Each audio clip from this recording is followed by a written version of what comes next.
Morning and welcome to this our second Citywide Financial Partners webinar. I'm delighted to see you all attending today. For those of you that don't know me, I am Clinton Askew. I'm the CEO of Citywide Financial Partners. We're a wealth management and financial advice business that's focused obviously on helping people create financial experiences, but also to help them create really successful lives. And one of the reasons why we're talking about well-being today is really, apart from the fact that this is Mental Health Awareness Week, is that at this time of real uncertainty, uncertainty both in health terms and uncertainty both in financial terms, we think there's a real opportunity to help people in these sort of circumstances. And I'm delighted today to be able to welcome Penny Delve. Penny is a transformational coach. She has a real passion for well-being. She used to work, interestingly, in financial services for 16 years and has subsequently retrained both as a health coach and as a life coach. And Penny has a particular specialism with regard to positive psychology and mindfulness. So I think that that's really appropriate for today's webinar.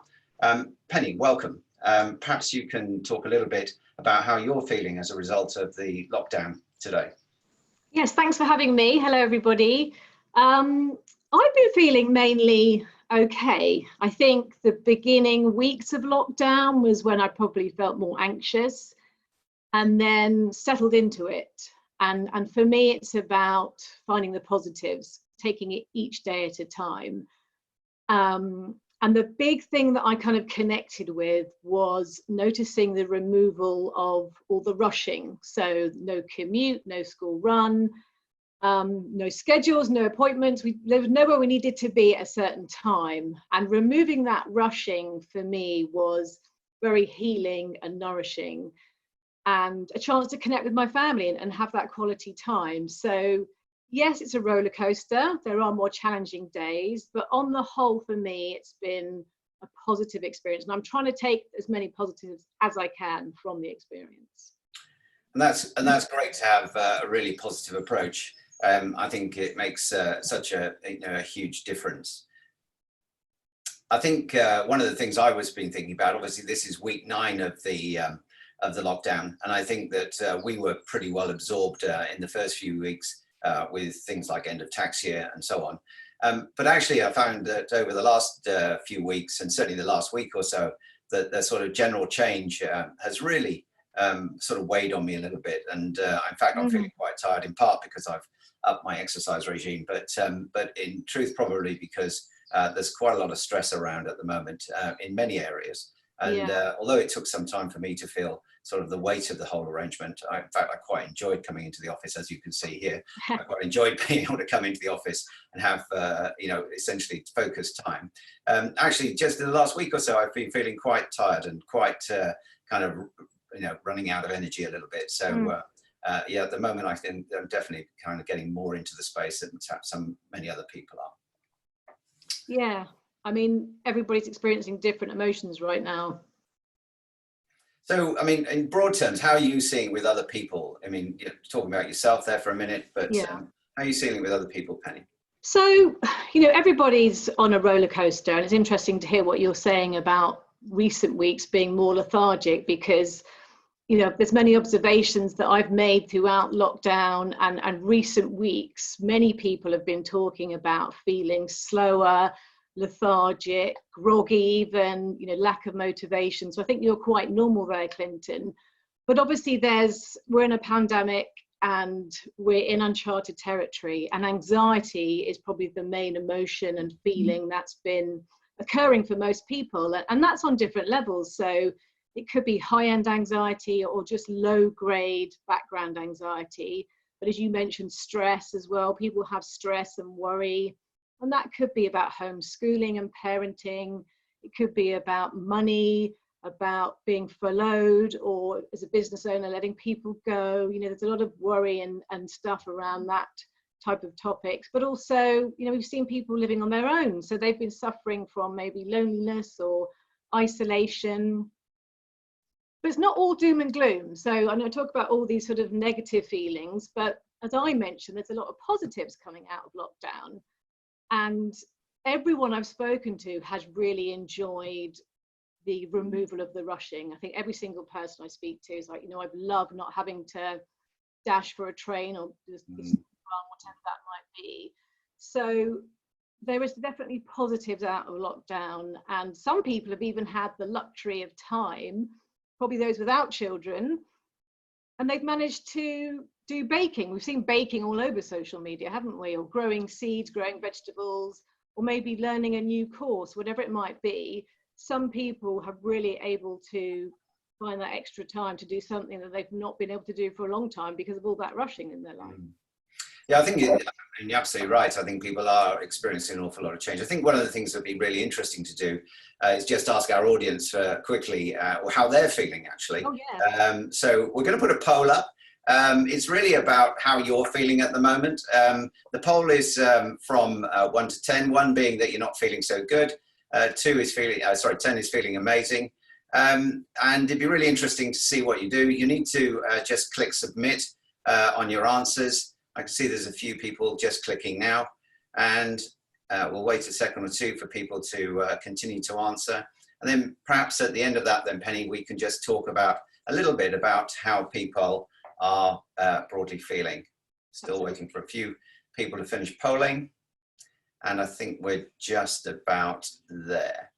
Penny, I mean, maybe you could just talk a little bit about how people are feeling. Nobody's really feeling a 10 by the look of it. One or two people perhaps feeling a 10, but maybe you could just talk a little bit about what you're seeing there. Yeah, and I'm just looking at it now, and I was thinking about this poll when we were deciding to do it, and I thought nothing is going to surprise me because it's a roller coaster and everybody's feeling different things. But I'm really pleased to see the majority is on the positive side. So I think really most people have found some sort of connection to themselves, their family, their community that's made them feel more uplifted. And great, amazing, we've got a couple of 10s, 4% there. So some people are obviously feeling fabulous. And what I'm delighted to see is there's no ones, there's no total doom and gloom. But again, there's, a cross section, definitely. So it doesn't surprise me. And I think it just illustrates the roller coaster probably of emotions. Yeah, I mean, and that's interesting, isn't it? And I think, in the circumstances, I guess, how do you set yourself up for success in these sort of circumstances? If you're not at a 10, how do people set themselves up for success in these circumstances? Yeah, and that's a great question. How do we set ourselves up for success right now? And I think, if you're setting yourself up for success or you're setting yourself a goal, it's all about making it easy and achievable. When we make it easy and achievable, we're more likely to follow through. Our brain likes easy as well, so that's going to be on your side.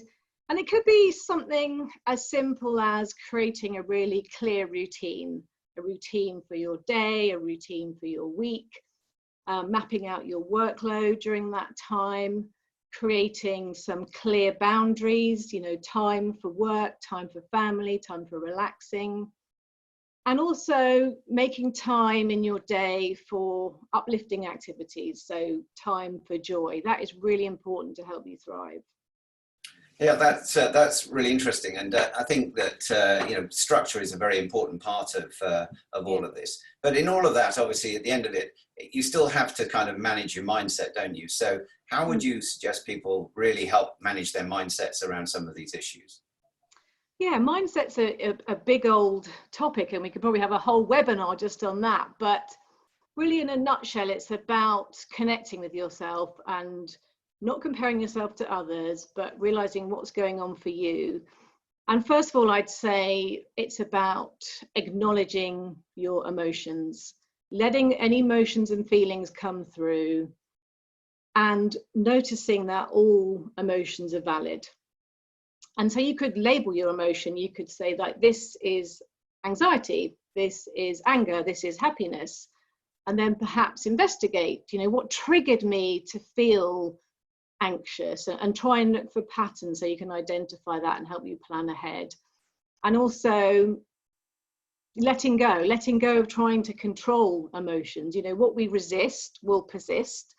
So instead of pushing feelings down, just let them come through. Whatever you're feeling is going to be normal for you, and that's okay. And also for mindset, I'd probably say, bring your attention to what's going well. A bit of positive psychology here, but when you're looking at your day, a lovely little task that I do, which is really easy, is to write down at the end of the day 3 things that have gone well for you. No matter how big or small. It could be you handed in a big project for work. It could be you've got the washing up done before bed. Whatever it is, write down those 3 things that you've done well, and that will create a more positive way of thinking. It will create more positive thinking loops in your brain. And also just reframe some of your thinking. Often as humans, we're programmed to expect the worst case scenario. So when you actually start expecting the best case scenario, that has a real powerful impact and shift in your thinking. Again, it's just that positive way of looking at things. And I'd also think about making time to relax, because when we relax, we create space. And when we create space, we have that opportunity to find answers to questions that perhaps we need for work or personal or self-reflection. And obviously exercise is always going to have a big impact on your mindset. And if exercise is a scary word for you, you can use the word movement. Any form of moving your body is going to have a physical and positive physical effect, and also on your mind, your thinking, your clarity.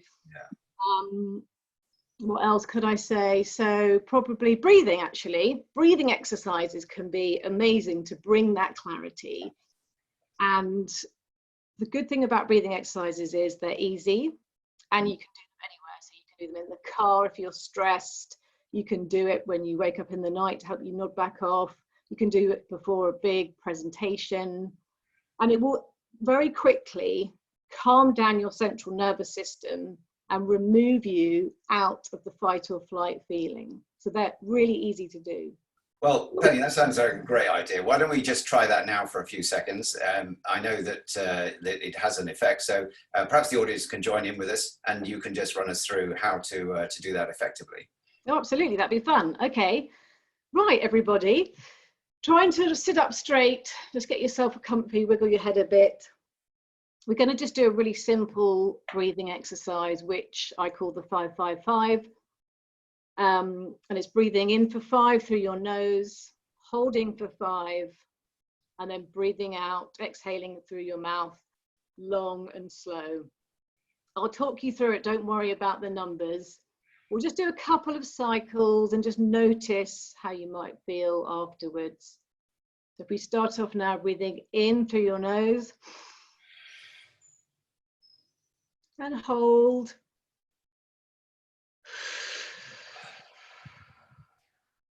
Exhaling as slow as you can. And another one in through your nose and hold.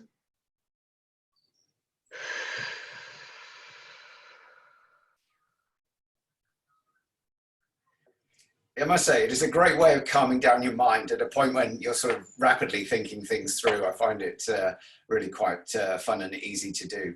And it's a great little technique for getting you out of your current thinking and into a space where you can actually stop thinking for at least 15 seconds at a time. So I think that was a great little exercise. And I guess the question is, how do we adapt when there is this, so much uncertainty around? What do you think the things people can do to adapt to these very uncertain times? Yeah, and I think this is a great question and something that many people ask me, how can we adapt? And I think my bit of advice is to embrace change. Nothing in life is certain, and we know more uncertainty is coming. So in some ways, that's the certainty. The change is the certainty. So it's about embracing the change, going with that flow, utilizing that energy, thinking of new ways of working, new ways of thinking, of behaving, and making positive choices and avoiding procrastination. And something to remember is that when we look at the past, things like innovation, opportunity, inspiration come from places of uncertainty and change. So again, there's more positive energy to, when you're looking at it from that perspective, you're flipping that script round again. What can I achieve from this? What can I learn? Going with that flow of the change. And something else you can do is, which again, another really powerful exercise, is to focus on what you can control. You know, what I mean by that is you can control your attitude, your grace, your kindness.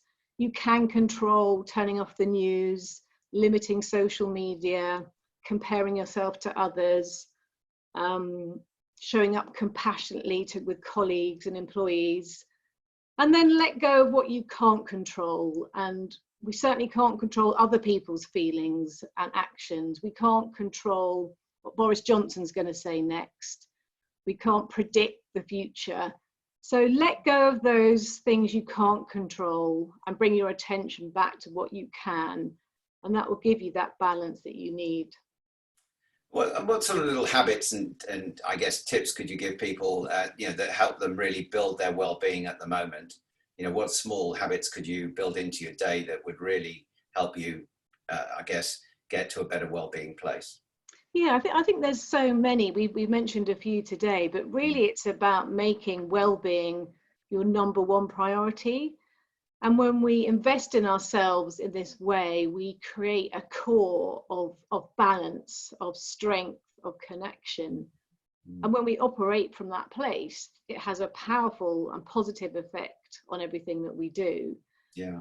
And actually, I'd like to share a little diagram about all the different areas of well-being, just so we can have that as a visual and people can see that. Do you want to just talk us through those then? Yeah, absolutely. So we've got 8 dimensions of well-being here highlighted. So we start at the bottom and go clockwise. You've got intellectual, emotional, social, spiritual, environmental, physical, occupational, and financial. Now you can see now, it's obvious there isn't one that says personal, and that's because personal covers things like intellectual, emotional, physical, spiritual, social. Those are all part of your personal well-beings.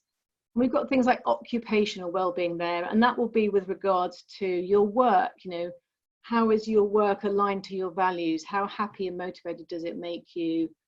We've got environmental there. We've not talked about that. That's about your environment, funnily enough. You know, what's it like, your working station, your home environment, how that affects you.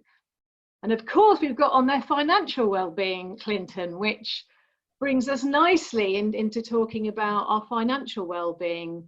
So I'd love to know, with all the current uncertainty that we've been talking about so far, what can we plan for financially?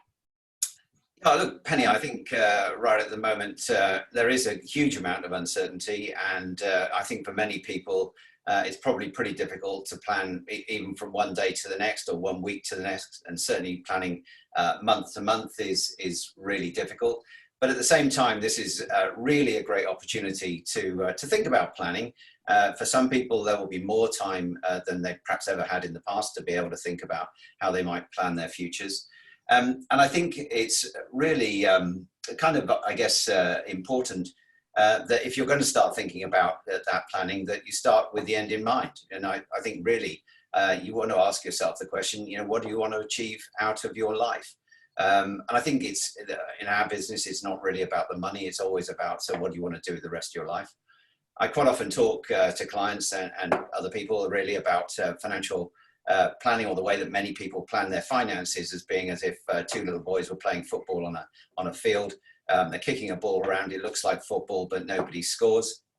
And the problem with that is that actually, until they take their jumpers off and put them down at one end of the field and have a goal to kick towards, then actually nobody wins. And I think that that's much the same with people in their personal finances. They're sort of throwing money at savings and investments without really having a clear understanding about what the goal needs to be. And I think it's very difficult to therefore know when you've reached your goal and at what point you can then say, okay, that's enough. So I think the whole this time is a whole opportunity to really sort of sit back, and not so much in financial terms actually, but more in personal terms, to think about, okay, so what do we want to achieve? I'm sure many people are reflecting at the moment on their lives, and reflecting on whether the way that they're living their lives, and perhaps have lived their life, particularly with regard to commuting up to London, for example, as one area, and thinking, well, do I really want to do that? So I think there is a real opportunity. And I think if you get into it, there are some techniques that you can use. We have a one particular technique, which is a drawing, which we use with clients, which is called Your Life in 4 Boxes. It's a very, very quick way for clients to and people to get a grip on what they need to be thinking about in terms of financial goals. And we also have opportunities to do things like cash flow planning, and I think those sorts of techniques are really helpful. And as we're sitting here, I thought it would be handy and useful as well if we just find out how people are feeling at the moment about their personal finances. I know from the conversations I've had with some clients over the last few weeks that actually, even though they're in a pretty good situation, many of them, actually they're still pretty concerned about the current situation. And so I thought I would just ask a question about how people are feeling in terms of their financial well-being. So again, we've got a poll on the screen. Again, 1 is you don't feel very confident, and 10 is you feel really confident about your financial circumstances. And I think it'd be really interesting to see how people are feeling about that at the moment.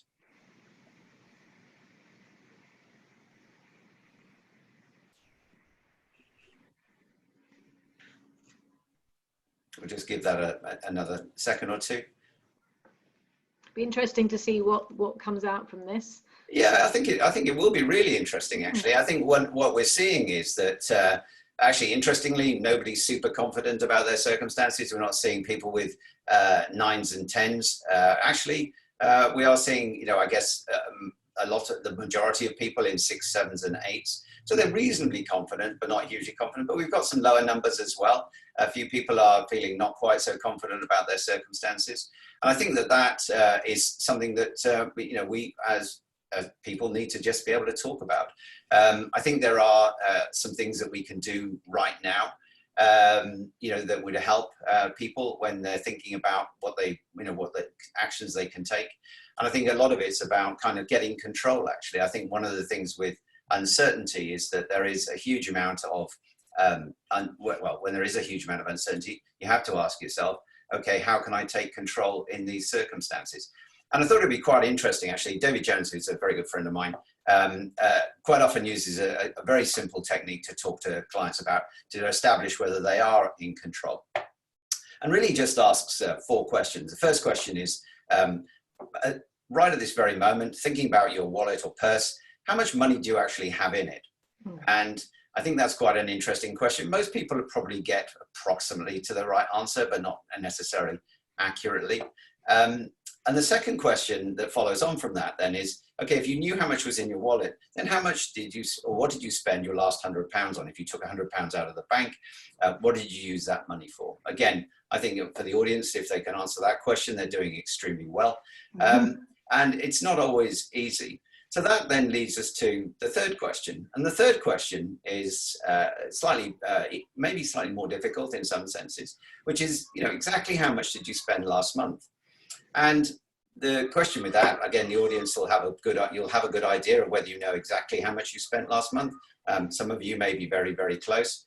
And some of you maybe have no idea whatsoever. And the reason that question is important is because it leads to the fourth question, and the fourth question is, how much are you going to spend next month? I don't know, Penny, do you know exactly how much you're going to spend next month?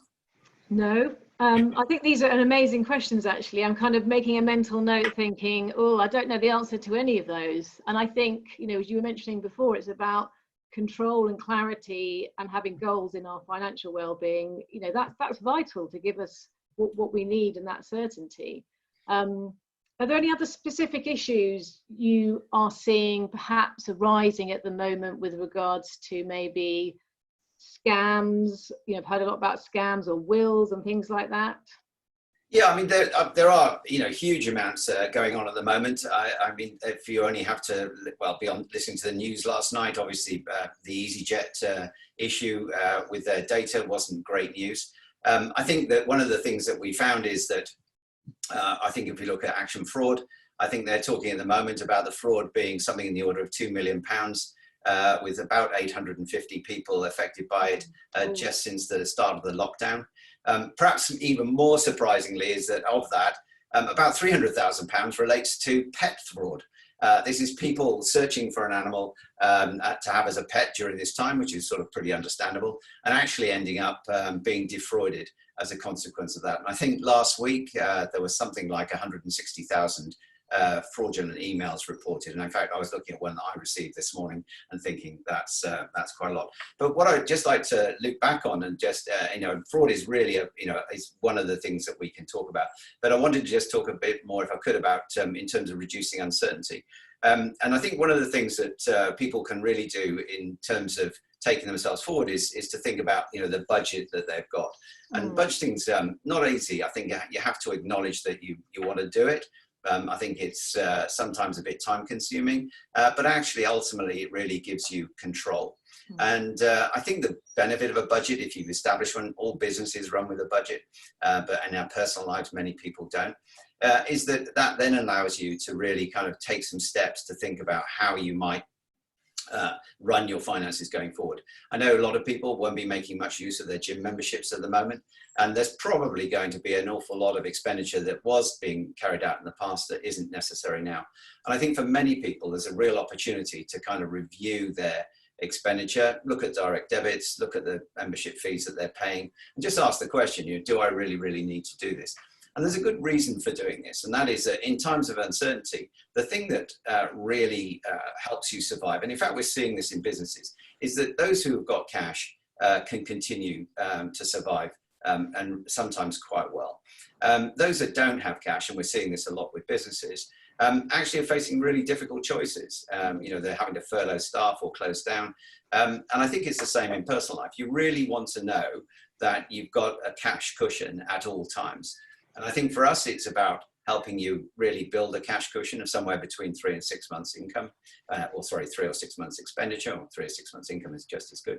And to really think carefully about how you're going to, essentially survive situations like this. One of the things I always find slightly amusing is the way that people insure for very unimportant risks. People naturally insure, for example, for things like the washing machine breaking down, a £300 experience. They would insure for other white goods in the house to be insured. In fact, I know someone who made an incredibly successful business off the back of General Electric, essentially re-engaging with consumers who dropped off their white goods insurance. But actually, that's not a great way to spend money. And really what we want to do is to insure for catastrophic risk. And I think that actually having cash in the bank is part of your insurance against catastrophic risks. I think that that's really important. And that's one of the things that I think we really help clients achieve. But I think if you've got that stage, the next thing is not to lose it. We talked a little bit about scams. And I certainly think that there is a real need at the moment to be aware.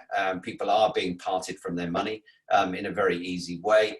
So obviously adverts on social media are a big issue at the moment. And certainly people clicking through and on links that they didn't really know about, and taking action when they were being pressurized to do so. All of these things essentially get to part people from their money. And, I think one of the interesting things about it, it's always, easy to assume it's somebody else. It's somebody who was negligent or not terribly smart.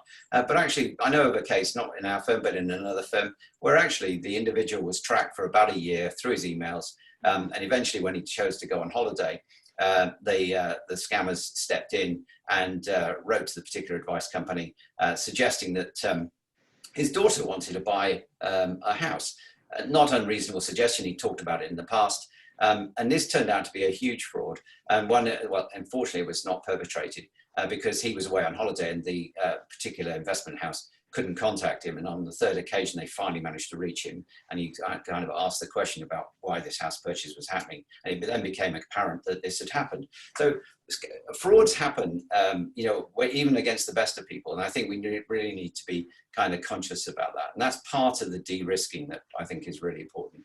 in the current environment, the other thing which I think is really important in terms of de-risking is just kind of making sure you've got some safety nets in place. One of which is obviously having a will. This virus has some fairly serious consequences. And actually, it'd be very interesting to know how many people were intestate in the current circumstances. So having an up-to-date will makes an awful lot of sense. And the other thing that I think it makes an awful lot of sense at the moment is really having a power of attorney. And I think that, again, makes a huge difference to clients. And in the current circumstances, if you need somebody to legally step in, either for welfare or for financial reasons, then you need to have that in place. And I think that those are two simple things that people can do to really kind of improve their overall security at the moment. Okay. I like what you say about having the cash as the backup. And I know that my mum told me years ago never to pay for washing machine insurance and all that. So that's one thing I can tick. I can't tell you how much I spent last month. So I obviously need to work on that. And I think, Clinton, you said to me one time about scams, if it sounds too good to be true, then it's probably not going to be the right decision for you. I think we all need to be aware. I think sometimes I think, oh, it's going to be the elderly that are targeted, but everybody can fall to a scam. You know, these people are clever. And with regards to wills, I actually redid my will about 3 months ago. So another box that I can tick, so I'm feeling good about that. Any other final tips you can share for us on financial well-being? Yeah, look, I mean, if you're in a difficult place with finances, I think the answer is to get help and get support. I mean, there is masses of help out there. There's us, there's a whole advisory community that's available. But even if you don't want to come to an advisor, you know, the Money Advice Service, and in particular, I was looking at it recently, has masses of advice, particularly relating to the coronavirus circumstances at the moment. Huge levels of support available there. Actually, if you want to do a budget, they have a budgeting tool on there, and they have lots of common sense advice. So I really recommend that. I've been involved in that organization in the past, and it's a fantastic organization. It does a huge amount of good. For other individuals, maybe Citizens Advice Bureau is really, really helpful also.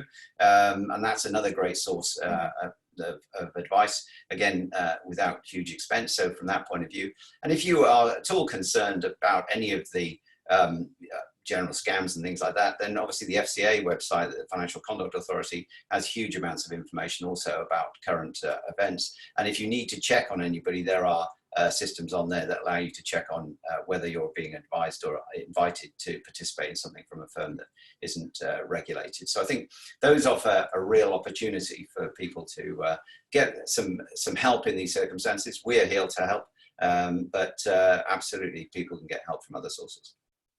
Yeah, some amazing advice there. I think the budgeting tool for everybody can make a huge difference. Definitely, I need to do that.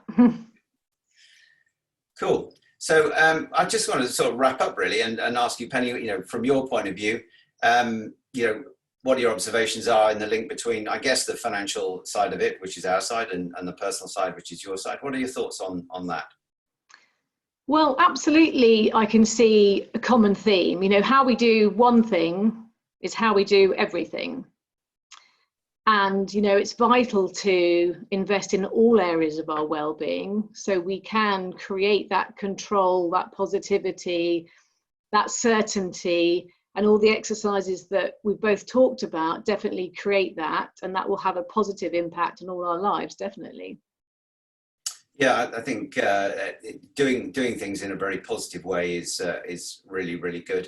The decluttering idea I think you talked about before, I always found really powerful. Less is definitely more. I know from the actions that some of our clients have taken to, I guess, strip their lives down in some senses to a less is more situation has always been really, really beneficial. I thought maybe we just talk a little bit about things that we might do differently at the moment. And is there anything that you're going to do differently at all as a consequence of all of this? We'll definitely need to budget. I definitely need to know how much I'm spending. Like I said, I ticked a few of those boxes, but for me, I think the budgeting and knowing exactly what I'm spending and what I'm spending it on, that I think would be a real powerful shift for me to focus on that.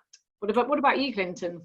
Yeah, I mean, for me, I think it's really about doing one or two things in the current circumstances. One of the things that I've done is wanted to get back and do a lot more exercise, so I'm doing that, and I think that box quite well at the moment, and I've really enjoyed the opportunity. In fact, one of the, so inverted commas, worries I have about when things come back to whatever the new normal looks like is that somehow I'm not able to do that in the morning. And that would be a real big shame, actually. I would like to be able to maintain what I'm doing at the moment. I found it hugely beneficial, both from a mindset point of view and obviously from a physical point of view. I think it really is, it is kind of helpful. I think the other thing that I'm realizing, and I think I know talking to some of our clients, is that they've been extremely busy. I've had conversations with clients where they've been doing 18 hours a day in certain circumstances, and certainly many people are doing 10 to 12 hours a day currently. And that introduces a heck of a lot of stress anyway. And I know that my own circumstances, because I come into this office every day, I'm quite distant from the family. They're having another life. They've got a corona life, which is not my corona life. And what I would like to do is actually spend a little bit of time back with them, actually. In fact, next week I'm going to take some time out just because I really feel like I need to take time out. But actually having that opportunity to engage with them. And I think that's one of the things that I've missed, actually, is that in focusing and keeping the business going, that actually I haven't spent as much time with the family at a time when they are all together. You know, having 3 children at university, it's unusual to find them all back home. And now there's 4 children, but having all of them back home and me not there is definitely something I'd like to improve on. I'm going to do that next week. Good. I'm glad you're committing to do it. I was going to say, what can you commit to for your exercise and your family time? Yeah. But it sounds like you've got that nailed for next week. So perfect. Yeah, look, and I think that brings us to a close, doesn't it, Penny? And really, I think, and I'd just like to really thank you for your advice and help. For those people watching today, I hope that you found some of these ideas helpful. We're going to produce a summary sheet for everyone, and we'll mail that out straight after the session. So you'll have access to that. The other thing which I thought would be quite nice to do, and this is about, I guess, giving a little bit back to everyone else. Penny and I have both had a chat about it. Penny is very happy to spend some time with you if you wish, and just on a complimentary basis. To see if you can improve your personal well-being. There are some techniques and ideas that she's got, which I'm sure you find very useful. And for those who are struggling a little bit with their finances, just get in touch. Look, we're here. We're happy to spend some time with you. We'll help you as much as we can to get things sorted. And I think that if we can offer that to you, then that would be important for us. I think it's about being part of a community at this time. And this is one way in which we can make a contribution and help people who are perhaps struggling a little bit more. So from our point of view, that's it from us. Penny, thank you very much once again. That's been very kind. Thanks for having me. It's been a pleasure. And you know, as Clinton said, delighted to help and speak to anybody who wants to explore coaching and see how that can make an impact, a positive impact on your life. Thank you. And if anybody wants to, there's a link that's coming out after this, so you can download this video and you can send it to friends if you feel that they're in need, and the same circumstances would be applied. So that's it for us from the moment. We look forward to being back in touch with you in the near future, and hope you enjoyed today's session. Thank you and bye. See you. Bye.